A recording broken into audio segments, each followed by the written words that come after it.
समझते हैं। क्या ये ईगो है या राजा के पेट से पैदा हुआ है, सीधे मुख्यमंत्री की कुर्सी उनको मिल गई, संघर्ष वो क्या जाने।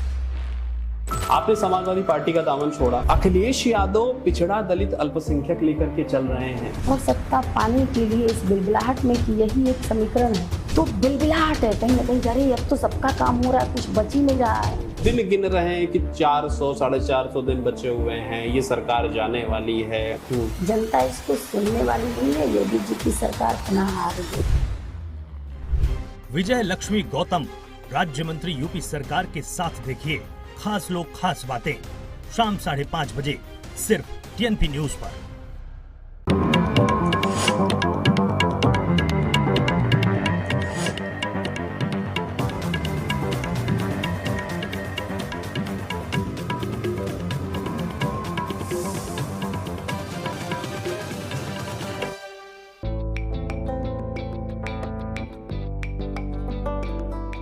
नमस्कार, टीएनपी न्यूज के खास कार्यक्रम खास लोग खास बात में आपका एक बार फिर से स्वागत है। और आज एक और बहुत अहम मेहमान हमारे साथ हमारे इस कार्यक्रम में मौजूद हैं।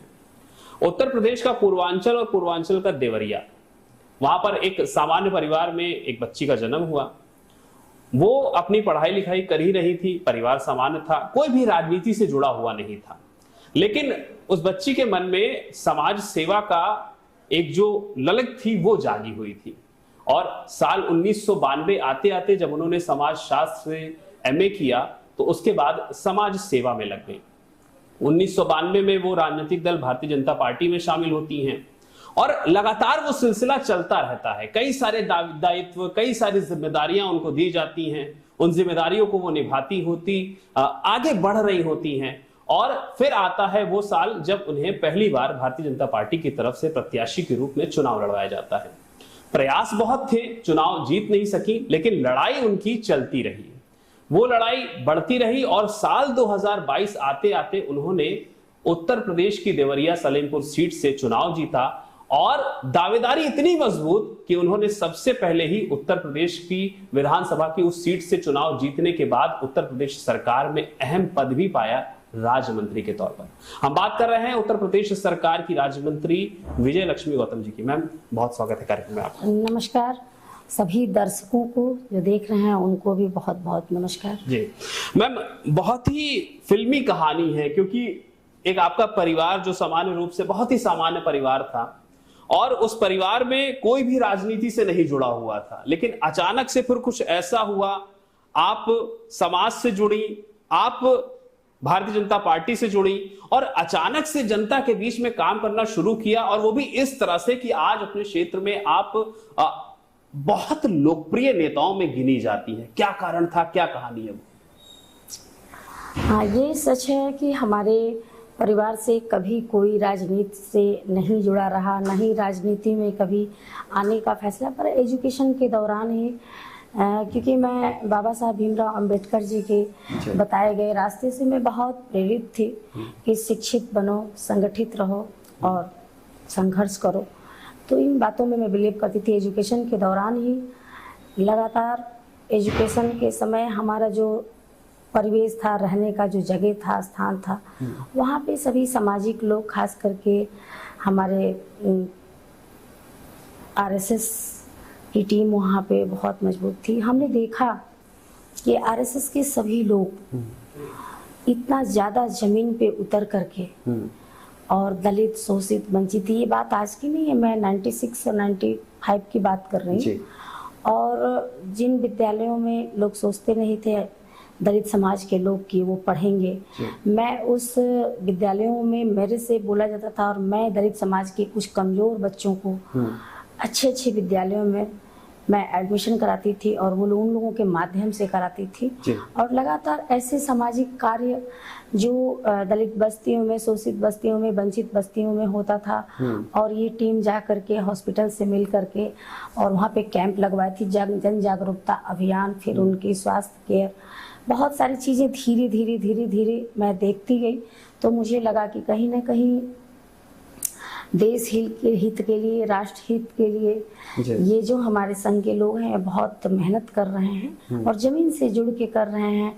जनजातियों के लिए बनवासी कल्याण कोष बना रहे हैं और जनजातियों के पास जहाँ भी जनजातियों को गुमराह करके भटका करके जो जंगलों में रहती हैं उनको लोग धर्म परिवर्तन करा रहे हैं, वहाँ पे ये हमारे संघ के लोग पहुँच करके उन बच्चों को शिक्षित करने के लिए विद्यालय, उनका भोजन सारी व्यवस्था करा, तो मुझे बहुत अच्छा लगा। और मैं संघ से जुड़ के ही शुरू में काम की और उसके बाद से भारतीय जनता पार्टी मैंने ज्वाइन किया, क्योंकि भारतीय जनता पार्टी जब मैं ज्वाइन की तो मेरे आसपास सभी बहुत ही हमको सपोर्ट करने वाले, बताने वाले, चूँकि मैं माता पिता की इकलौती संतान हूँ और बेटी और बेटे में कभी मेरे माता पिता ने कोई फर्क नहीं किया, मुझे पूरा एजुकेशन दिलाया और हर कार्य करने के लिए प्रेरित किया जो मुझे अच्छा लगता है। और मैं समाज से जुड़ करके बहुत बेहतर कार्य करने लगी शिक्षा के क्षेत्र में और करने लगी। तो फिर मैं धीरे धीरे राजनीति से भी जुड़ गई और तमाम पदों पर मतलब नगर के उपाध्यक्ष, नगर अध्यक्ष, महिला मोर्चा अध्यक्ष, जिला मंत्री, क्षेत्रीय मंत्री, उसके बाद प्रदेश कार्य समिति सदस्य, तमाम कार्य मैंने किया। फिर 2012 में मुझे भारतीय जनता पार्टी ने टिकट दिया और मैंने बेहतर किया। हम आएंगे मैम उस पर, वो तो किस्सा बहुत ही अहम है क्योंकि वहां से एक अहम राजनीति की शुरुआत आपकी हुई थी। लेकिन उसके पहले जिस तरह से अभी आपने बताया कि आप जनता के बीच में जाने लगी थी और आप घर की इकलौती भी थी, क्योंकि हमारे देश में ये कहा जाता है कि अगर परिवार में लड़के ने जन्म नहीं लिया तो वंश आगे नहीं बढ़ेगा। लेकिन जितना आपके बारे में पढ़ा, आपके बारे में जाना, तो यही सुनने में आया कि घर वालों ने कहा था कि हमारी बेटी है और वही हमारे वंश को आगे बढ़ाएगी, उसी के ऊपर सारी जिम्मेदारियां हैं।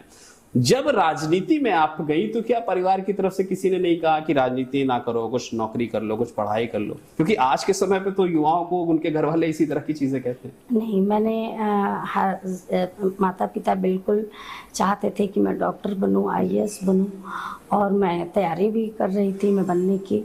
लेकिन एक जो अंदर से वो था समाज सेवा करने का कि मैं बाबा साहब के दिखाए गए सपनों को कि कोई भी अगर पढ़ा है तो कम से कम 1000 लोग, तो मैं महिलाओं के बीच से ही काम शुरू किया था और समाज के बीच में मुझे बहुत बेहतर लग रहा था करना, तो मैंने स्टार्ट किया था और खुशी भी मिल रही थी, आत्मिक संतोष भी मिल रहा था कि ये जन सेवा बहुत बड़ी सेवा है और उसको मैं करने लगी। करते करते करते करते धीरे धीरे मुझे स्टेप बाय स्टेप दायित्व मिलते गए, दायित्वों पे मैं आगे बढ़ती गई और भारतीय जनता पार्टी से भी लोग बहुत सपोर्ट करते गए, तो मैं आगे बढ़ के अपनी राजनीति में आ गया। 2012 का वो समय अभी आपने जिक्र भी किया और बहुत ही अहम समय था जब पहली बार आपको पता चला कि आपको भारतीय जनता पार्टी ने सलेमपुर सीट से प्रत्याशी बनाया है। क्या उस दौरान दिमाग में आया जब आपको अचानक से पता चला कि अब मैं विधानसभा का चुनाव लड़ने जा रही हूँ? हालांकि उसमें जीत आपको नहीं मिली, लेकिन लड़ाई बहुत ही अहम आपने लड़ी, बहुत ही संघर्षों से लड़ाई लड़ी, जनता का साथ आपको बहुत अच्छा मिला। क्या था उस दौरान दिमाग में जब पता चला? मुझे लगता है कि मैंने अभी आपको बताया पीछे कि मैं तमाम पदों पे काम की 96 से। जब मैं महिला मोर्चा अध्यक्ष थी, महिलाओं के बीच जाती थी, महिलाओं के लिए लड़ती थी, महिलाओं का काम करती थी, तो मुझे बहुत ज़्यादा लोगों का आशीर्वाद और प्यार मिलने लगा और मैं विधानसभा क्षेत्र के लिए भी अपनी लड़ाई लड़ने लगी, काम करने लगी कि मैं महिलाओं के लिए करूंगी, तो मैं आगे आई।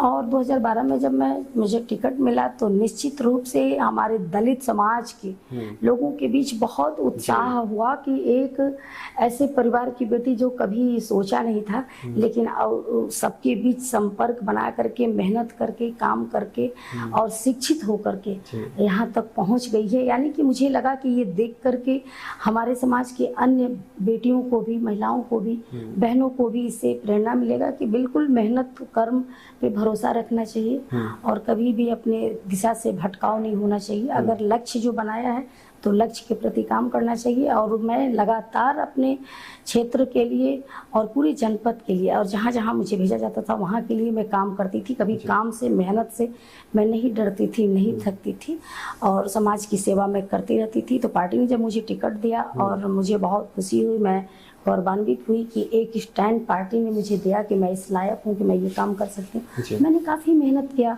जनता के बीच, भले ही मैं चुनाव नहीं जीती मैं, लेकिन फिर भी मैं जनता की विधायक विधायक थी और जनता ने मुझे सम्मान दिया था। और उस समय कुछ अलग दौर था चुनाव का, राजनीति का, हमारे क्षेत्र का। फिर भी जनता ने हमें बहुत, जब जनता ने हमें इतना ज़्यादा वोट दे करके और आगे बढ़ाया, तो मेरे को कभी ये फर्क नहीं पड़ा कि मैं चुनाव नहीं जीती हूँ, मैं हार गई हूँ। और मुझे पंडित अटल बिहारी वाजपेयी जी आज हमारे बीच नहीं है, लेकिन उनकी वो कविता याद आती है कि हार नहीं मानूंगा, रार नहीं ठानूंगा, काल के कपाल पर लिखता मिटाता हूँ, गीत नया गाता हूँ। तो हारना मुझे नहीं लगता था कि कमजोरी है।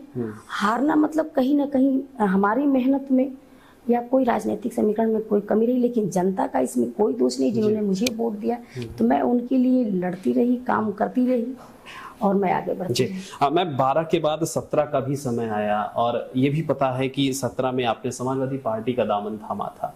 क्या उस वक्त समीकरण थे, क्या उस वक्त आपके दिमाग में था, क्यों आपको ऐसा लगा कि सपा के साथ जाना चाहिए? मैंने इतनी मेहनत की थी, 12 से लेके 17 तक मुझे कभी नहीं लगा कि मैं मतलब विधायक नहीं हूँ, जैसा कि मैंने आपको बताया।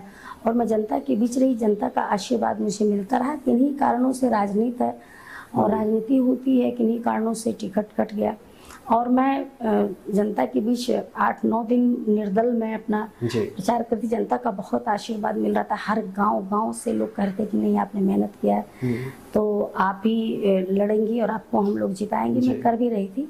समाजवादी पार्टी मुझे बुलाई और बुला करके उसने टिकट दिया और मैं चुनाव भी लड़ी। लेकिन जैसा कि मैम आपने अभी कहा कि महिलाओं के बीच बहुत लोकप्रिय थी और क्षेत्र के बीच में भी बहुत लोकप्रिय थी, आपने समाजवादी पार्टी का दामन छोड़ा। अखिलेश यादव पिछड़ा दलित अल्पसंख्यक लेकर के चल रहे हैं, डी फॉर दलित उन्होंने बोल रखा है और कह रहे हैं हमारी पार्टी में सबसे ज्यादा महिलाओं का।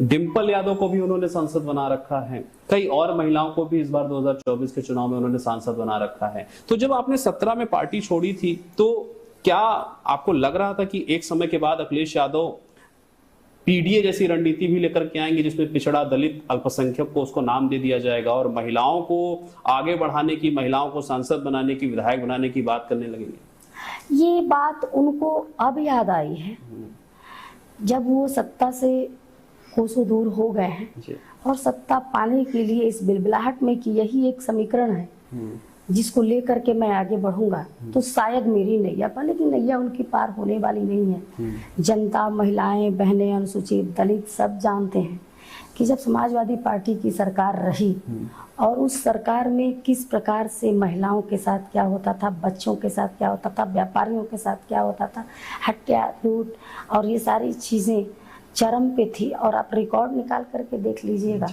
कि किस प्रकार से चीजें थी, बिजली व्यवस्था कैसी थी। हम आप जिस जनपद से आते हैं, देवरिया जनपद से, वो पूर्वांचल का वो इलाका है जो बिहार से सटा हुआ है। वहाँ की सड़क की व्यवस्था कैसी, मतलब दुर्दशा में लोग जिंदगी जी रहे थे और भारी बहुमत से पूर्वांचल ने भारतीय जनता पार्टी को आशीर्वाद दिया। तो उस आशीर्वाद का आज ये नतीजा है और ये खोखले दावे और झूठे वादे करके कहीं भी मुझे नहीं लगता है कि सफलता मिलने वाली है। जनता जान रही है। बाबा साहब भीमराव अंबेडकर जी के फोटो को सीने से चिपका रहे हैं, संविधान दिखा रहे हैं। जब ये सत्ता में थे पूरा आशीर्वाद इनको मिला था, उस समय इनको कभी पीडीए याद ही नहीं आया। तब इनके अपने विशेष लोग हमेशा याद आए और जिनको ये लाभ पहुंचाते रहे। जनता के हितों का विकास कभी नहीं सोचा। उत्तर प्रदेश का सर्वांगीण विकास कैसे होगा।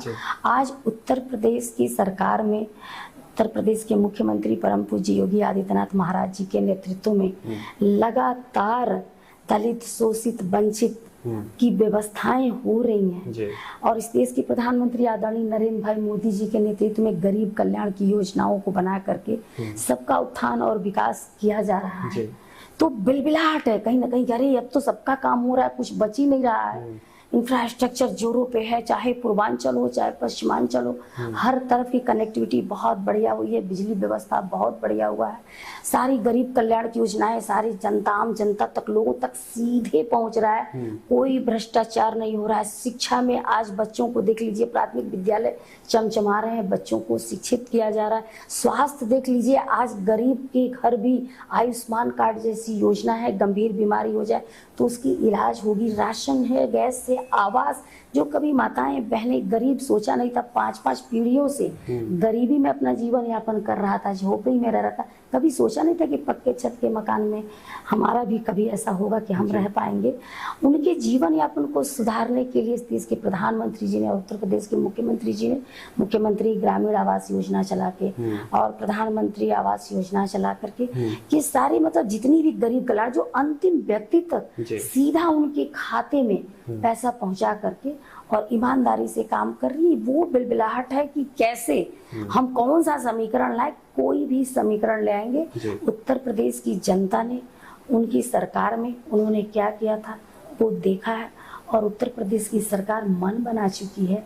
इस सरकार से बहुत खुश है, योगी जी से भी खुश है, मोदी जी से भी खुश है। तो इस बिलबिलाहट का कोई मतलब नहीं है। जनता जानती है कि अब चुनाव आ गया है, तमाम तरह की अभद्र टिप्पणियां अपने लोगों को लगा करके और व्हाट्सएप ग्रुप में और सोशल मीडिया पे चलाने से जनता जानती है।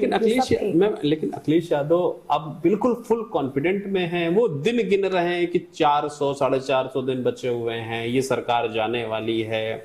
और ये भी उनके समर्थक कह रहे हैं कि इस बार हो सकता है कि अगर अखिलेश यादव सेंट्रल में रहेंगे तो उत्तर प्रदेश में डिंपल यादव को मुख्यमंत्री बनाया जा सकता है। देखिए, सपनों का क्या है, सपना देखना जब आदमी आंख बंद कर लेता है तो बहुत सारे शीश महल दिखाई देते हैं और बहुत सारी चीजें दिखाई देती हैं, लेकिन सपनों से सरकारें नहीं बनती हैं। सरकार जनता के वोट से बनती है, जो बाबा साहब भीमराव अंबेडकर जी ने हमें वोट का अधिकार दिया है। और जो संविधान है, लोकतंत्र में जब आप सरकार में रहते हैं तो लोकतंत्र में सर्वांगीण विकास होना ही चाहिए, बिना जाति पाति भेदभाव किए बिना और बिना धर्म के भेदभाव किए बिना। तो हमारी सरकार में आज आप देखेंगे वो अल्पसंख्यक करते हैं, दलित दलित करते हैं। आप जाके देखिए कि अल्पसंख्यकों को कितना आवास मिला है, कितनी सरकार की गरीब कल्याण की योजनाओं का लाभ मिला है। कभी भी उनको वोट बैंक के अलावा उनको कभी ज्यादा समझा नहीं, उनको हमेशा अपने पीछे एक वोट बैंक की तरह रखा। दलितों को तो कभी कुछ समझा ही नहीं, दलितों के लिए क्या करना चाहिए कभी समझा नहीं। प्रमोशन में आरक्षण किसने हटाया था? और जगह जगह बाबा साहब के नाम से जहाँ जहाँ जनपद हमारे महापुरुषों के नाम से था वो किसने हटाया? ये सोच दर्शाती है और पूरी जनता जानती है, दलित शोषित वंचित और अल्पसंख्यक भी जानते हैं। और फॉरवर्ड क्लास के लोगों को तो अपना वोट समझते ही नहीं है कि वो हमारे वोटर हैं। उनका विरोध करना जैसे उनका मुद्दा हो गया, जैसे वो इस उत्तर प्रदेश में या देश की जनता नहीं है। हाँ, और वो वोट नहीं करते हैं। लेकिन वो ये भी कह रहे हैं कि सबसे ज्यादा शोषित फॉरवर्ड क्लास ही है इस सरकार में। वो कुछ भी बोल सकते हैं, क्योंकि क्या हम ऐसा बोल दें कि फॉरवर्ड हमसे नाराज ना हो? हाँ, क्योंकि भाई इक्का दुक्का दिखाने के लिए चेहरा रखे हैं तो उस चेहरे को भी कुछ ना कुछ बोलना है, इसलिए वो ऐसा बोलते रहते हैं। ऐसा कुछ नहीं है, मैं स्वयं बता सकती हूँ कि उनसे मिलने के लिए 5-5 साल लोग तरस जाते हैं। अच्छा। और उनके रेलिंग पर खड़े होकर के लोग नमस्ते नमस्ते नमस्ते अखिलेश जी, हाँ, मिलने का सौभाग्य समझते हैं। तो मैं समझती हूँ कि लोग जानते हैं कि वो किसी से मिलने वाले नहीं है, वो राजकुमार हैं। क्या ये ईगो है या नहीं? उनका जीवन यापन है ऐसा ही। वो अपने जीवन में ऐसे ही राजा की तरह जिंदगी जिए, तो राजा के पेट से पैदा हुए हैं, सीधे मुख्यमंत्री की कुर्सी उनको मिल गई। संघर्ष वो क्या जाने, संघर्ष किए थे उनके पिताजी, तो उस जगह पर लाए थे। वो संघर्ष क्या जानते हैं? बस उनको बस ये है कि कैसे हम कंट्रोवर्सी खड़ा करें, जाति पाति में कैसे लोगों को बांटें, कैसे लोगों को गुमराह करें, कौन सा मुद्दा कहा जाए कि लोग हमको सपोर्ट करने लगे। लेकिन जनता जानती है, उत्तर प्रदेश के सारे वर्ग के लोग जानते हैं कि आपने क्या अपने शासन काल में किया है, लोगों ने देखा है और वो सारी चीजें लोगों को याद है।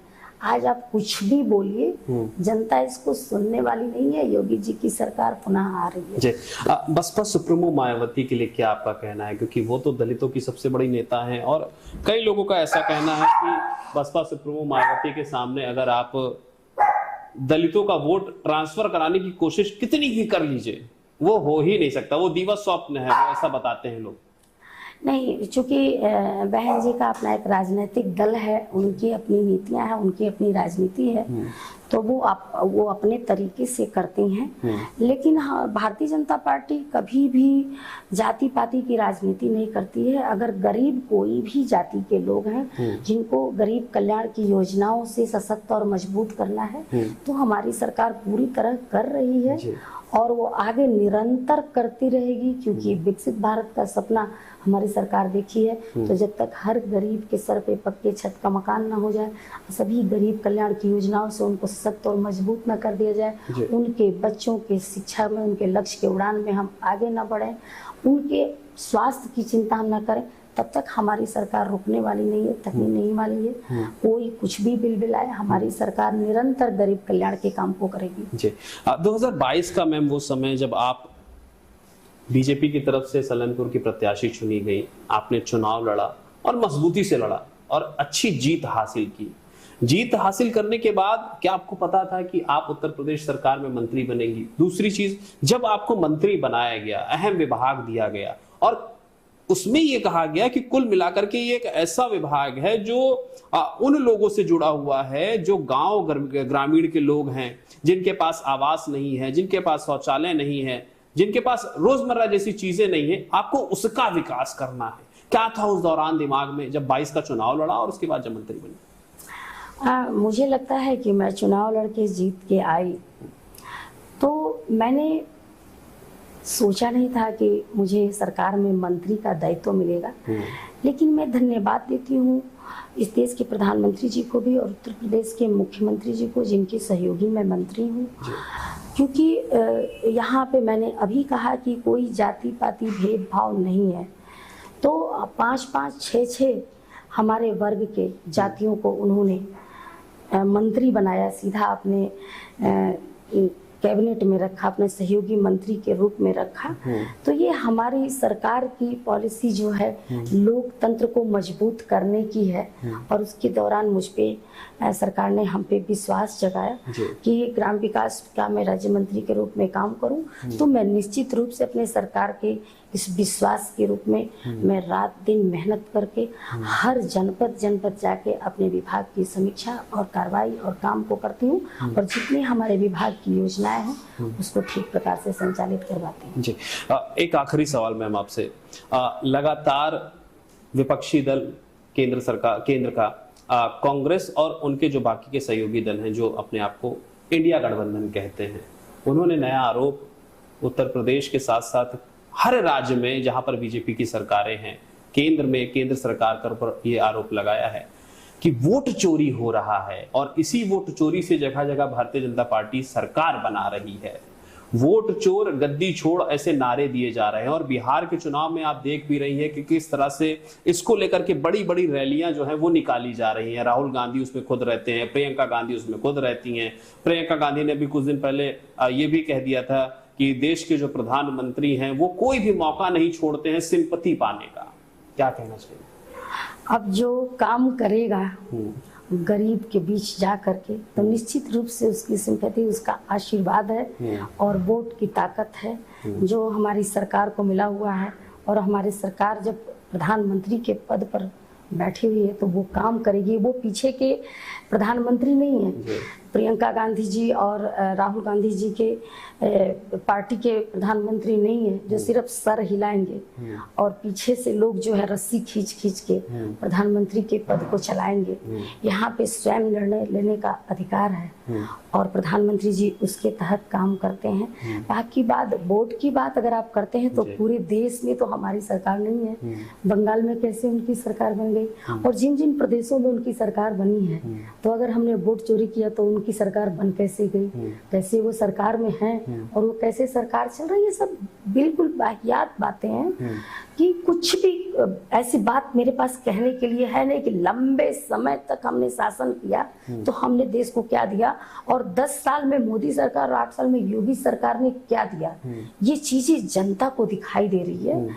तो ये जनता गुमराह होने वाली नहीं है और विपक्ष में है तो ये तिलमिलाहट और बिलबिलाहट सत्ता पाने की है। जो कुछ भी बोलेंगे जो निराधार है, जिसमें कहीं कोई सत्यता नहीं है और कुछ भी बोलने के लिए वो उनकी अभिव्यक्ति है, वो बोलते रहें। जनता सब जानती है और जनता भाग्य विधाता है, उनको अपनी सरकार बनानी है गरीब कल्याण के उत्थान के लिए। गरीब कल्याण की योजनाएं ठीक प्रकार से पारदर्शी तरीके से भ्रष्टाचार मुक्त तरीके से पहुंचे, उसके लिए तो जनता सब जानती है। धन्यवाद मैम, ये अपना कीमती समय हमें देने के लिए और जनता तक वो मैसेज पहुंचाने के लिए जो जिस पर आप काम कर रही हैं जनता के बीच में जाकर। बहुत बहुत धन्यवाद। धन्यवाद, नमस्कार। तो साथियों, आज एक विशेष कार्यक्रम में जिसका नाम खास मुलाकात और खास लोगों की खास बात है, उसमें हमारे साथ उत्तर प्रदेश सरकार की मंत्री विजयलक्ष्मी गौतम जी थी। बहुत अहम बातें उन्होंने बताई कि कैसे संघर्षों से जीवन रहा, कैसे राजनीति में आए और कैसे राजनीति के जरिए अब वो जनता के बीच में जाकर के जनता के हित का काम कर रही हैं। लेकिन इन सबके बीच में उन्होंने विपक्ष को जरूर लताड़ा है और ये कहा है कि वो विपक्ष में ही रहेगा और विपक्ष के ही सपने देखे। फिलहाल अपने इस कार्यक्रम में एक और नए मेहमान के साथ अपने अगले अंक में हम आपके बीच में आएंगे। तब तक के लिए नमस्कार।